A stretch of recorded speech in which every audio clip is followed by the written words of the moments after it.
Hi friends, welcome to study time. ఈరోజు AP high court notification సంబంధించి next process ఏంటి. Present preliminary exams complete అయిపోయాయి 20 to 24 వరకు. So next ఏమవుతుంది, నెక్స్ట్ ప్రాసెస్ ఏంటి. సో విత్ ఇన్ 2 or 3 డేస్లో ఫస్ట్ మీకు అనేది రెస్పాన్స్ షీట్ అనేది వస్తుంది. ఆ షీట్లో మీరు అంటే ఎగ్జామ్ ఆన్లైన్ కాబట్టి అక్కడ ఏంటంటే మీకు వచ్చిన క్వశ్చన్స్, మీరు ఇచ్చిన ఆన్సర్, కరెక్ట్ ఆన్సర్ ఏదనేది. సో ఇలాగా విత్ ఇన్ 3 to 4 డేస్లో ఈ రెస్పాన్సివ్ షీట్ అనేది వస్తుంది. అది డౌన్లోడ్ చేసి పెట్టుకోండి. సో దాని తర్వాత ఏపీపీఎస్సి ఫస్ట్ ఇనిషియల్ కీ ఇస్తారు. సో ఆ కీ చూసిన తర్వాత ఒకవేళ అందులో ఏదైనా మిస్టేక్ ఉంటే మీరేంటంటే అబ్జెక్షన్ పెట్టుకోవచ్చు. ఒక్కొక్క అబ్జెక్షన్స్కి 100 రూపీస్.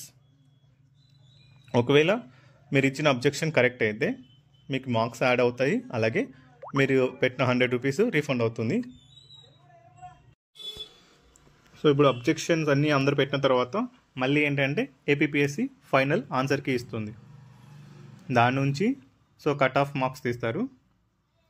సో ఈ కట్ ఆఫ్ కూడా డిస్కస్ చేద్దాం. సో కొన్ని పేపర్లు ఏంటంటే ఈజీగా వచ్చాయి, కొన్ని మీడియం, కొన్ని కష్టంగా వచ్చాయి. సో కట్ ఆఫ్ నెక్స్ట్ వీడియోలో చూద్దాము. సో కట్ ఆఫ్ తర్వాత నెక్స్ట్ ఇంకా ప్రిలిమినరీ రిజల్ట్ ఎప్పుడు రావచ్చు అంటే విత్ ఇన్ 2 or 3 months పడుతుంది టైము. సో 2 or 3 months లోపు మళ్ళీ ఫైనల్ రిజల్ట్ ఇస్తారు. ఆ రిజల్ట్ తర్వాత నెక్స్ట్ డాక్యుమెంట్ వెరిఫికేషన్. సో మీరు ఈ గ్యాప్లో ఏంటంటే సో ప్రజెంట్ ఏదైతే అప్లై చేశారో ఆ డాక్యుమెంట్స్ అన్నీ మీ దగ్గర ఉండేలాగా చూసుకోండి. సో ఫండ్స్ రిజల్ట్ వచ్చిన తర్వాత నెక్స్ట్ డాక్యుమెంట్కి వెరిఫికేషన్ పిలుస్తారు. అప్పటిలోపు మీ దగ్గర ఈ అన్ని సర్టిఫికెట్లు ఉన్నాయంటే మీకు ఒకవేళ పిలిచినా ఈజీగా వెళ్ళిపోవచ్చు. ఒకవేళ మళ్ళీ ఆ టైంలో సర్టిఫికెట్ లేకపోతే కష్టం అవుతుంది. ఓకే, ముందుగానే అన్నీ రెడీగా పెట్టుకోండి. సో ఇలాంటి వీడియోస్ కోసం మా ఛానల్ని ఫాలో అవ్వండి. Thank you.